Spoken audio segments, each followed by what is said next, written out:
Hello friends, I am Priyanka and you are watching Priyanka's teaching. Friends, today I am going to explain you a poem given in the book of class 1, New Oxford Modern English. Friends, the title of the poem is Sun and Moon. आप लोग को पता है कि सन और moon जो है ये दोनों ही बहुत इम्पॉर्टेंट चीज़ है, ठीक है। हमारी लाइफ के लिए सन तो बहुत ही इम्पॉर्टेंट है और मून भी, ठीक है। अब this poem you can see is composed bye Charlotte Druid Cole. This poem contains only two stanza of 4 lines, means total 8 lines are there. It's a quite small poem. Okay. अगर हम rhyming words की बात करते हैं तो gold जो है वो ओल्ड के साथ और स्काई हाई के साथ मैच करता है, इसलिए हम कह सकते हैं कि जो राइमिंग स्कीम है वो है A B C B, A B C B. Okay friends, first of all I'll do thorough reading of the poem and after that I'll explain you the poem stanza wise.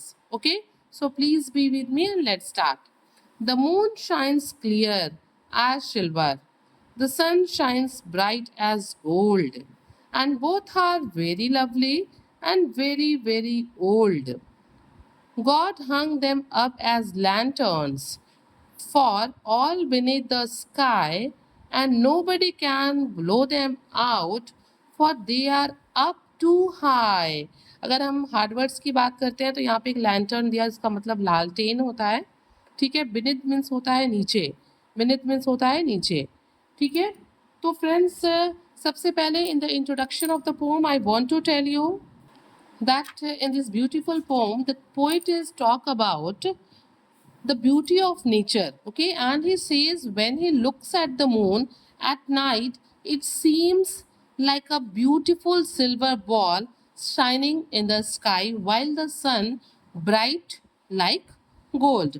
देखिए first 2 lines में ही clear हो रहा है कि जो moon है वो silver की तरह और जो सन है वो गोल्ड की तरह आसमान में चमक रहे हैं। तो यहाँ पे पोएट बताते हैं वो नेचर की ब्यूटी को जो है एक्सप्लेन करते हुए कि जब वो आसमान में ऊपर देखते हैं तो उन्हें ये दो चीज़ें दिखती हैं। फ्रेंड्स, मैं आपको बता दूं कि हमारे अपीयरेंस का, ठीक है, हमारे एक्शन का हमारे लाइफ में बहुत इंपॉर्टेंट रोल होता है। ओके, और यहाँ पे ये चीज़ बहुत ही क्लियर एक्सप्लेन की गई है। The moon shines clear as silver, the sun shines bright as gold. Poet जो है वो हमसे कहते हैं कि आसमान में जब रात होता है तो जो मून है, जो चंद्रमा है, वो बहुत ही बिल्कुल साफ और सिल्वर की तरह चमकता हुआ हमें दिखाई देता है जब मैं ऊपर देखता हूँ तो। The sun shines bright as gold, और जब दिन में मैं आसमान की तरफ देखता हूँ तो मुझे सन बिल्कुल सोने की तरह चमकता हुआ दिखाई देता है। And both are very lovely and very very old, और पोइट ये भी कहता है कि ये दोनों आसमान में बड़े ही प्यारे दिखाई देते हैं और ये दोनों ही बहुत पुराने हैं, बहुत लंबे समय से हमारे यूनिवर्स में हैं। Come on the next stanza of the poem. God hung them up as lanterns for all beneath the sky. Poet हमसे कहता है कि भगवान ने इन दोनों को बिल्कुल लैंटर्न की तरह आसमान में नीचे जो है, नीचे की तरफ इसको क्या कर दिया है, लटका दिया है, टांग दिया है। And nobody can blow them out for they are up too high.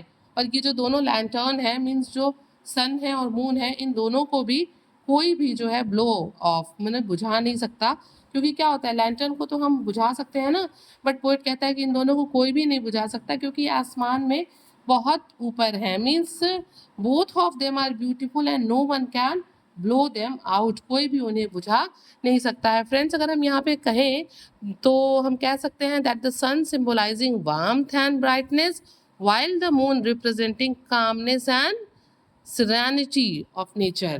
यहाँ पे जो दोनों हैं, एक तरफ सन जो है वो हमारे वार्मथ और ब्राइटनेस को शो कर रहा है, जबकि मून है वो कामनेस को रिप्रेजेंट कर रहा है। एंड दोनों ही मिलके क्या कर रहे हैं, नेचर का बैलेंस बनाए हुए हैं। So we can say the moral of the poem is that action plays important role and according to our action people see us. Friends, if you like the explanation, please do share to others and very thank you for watching.